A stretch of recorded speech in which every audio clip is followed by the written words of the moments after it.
అమ్మవారి పెద్ద కేశపాశం. పొద్దున్న భ్రమరాంబ అమ్మవారి దేవాలయంలో అభిషేకం అయిన తర్వాత అంత పెద్ద జుట్టు కదా, వెంటనే ముడేసేస్తే తడి జుట్టు వేసుకోదుగా, సాంబ్రాణి పట్టి దారిన తర్వాత అంత పెద్ద జుట్టు కబరీబంధం వేస్తే భాగవతంలో పోతన గారు అంటారు, నటభుజ కమిల్లంబుతోడా అంటారు. ఆవిడ నడుస్తున్న పుట్ట భుజాలు ఇలా అంటే ఇక్కడ తగులుతుంది ఆవిడ కొప్పు, అంత పెద్ద కొప్పు, అంత జుట్టు ఆవిడది, నల్లటి జుట్టు. సౌందర్యలహరిలో శంకర్లు అంటారు అమ్మవారి యొక్క జుట్టుకి సహజంగా సువాసన.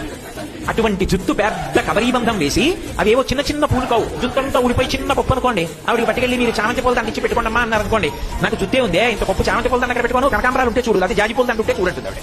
అప్పుడు మీరు చిన్న కనకాంబరం మొక్క ఇచ్చారనుకోండి, పాప ఆవిడ పెట్టుకోండి, చిన్న కొప్పు కాబట్టి. పెద్ద కొప్పు ఉన్న ఆవిడ అనుకోండి, అటువంటి ఆవిడ తామరదండ పెట్టుకుంటుంది. చంపకం అంటే సంపంగలు, సింహాచలం సంపంగ ఇంతంత పువ్వు ఉంటుంది, అది దండ కడితే ఇంత లావు ఉంటుంది. అమ్మవారి కొప్పులోట దండ ఉంటుంది, చంపక, అశోక పువ్వులు, ఇటువంటి పువ్వులు పెద్ద పెద్ద పువ్వుల దండలు ఆవిడ కబరీబంధానికి పెట్టుకుంటుంది.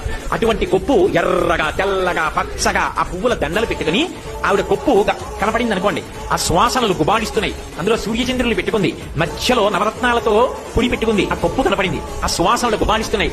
లలితా సహస్రం చదువుతున్నాడు, అక్కడ దాకా వచ్చాడు, చంపక శోక పున్నాగ సౌగంధికల సత్కచ అన్నాడు, ఆవిడ కొప్పే కనపడుతోంది.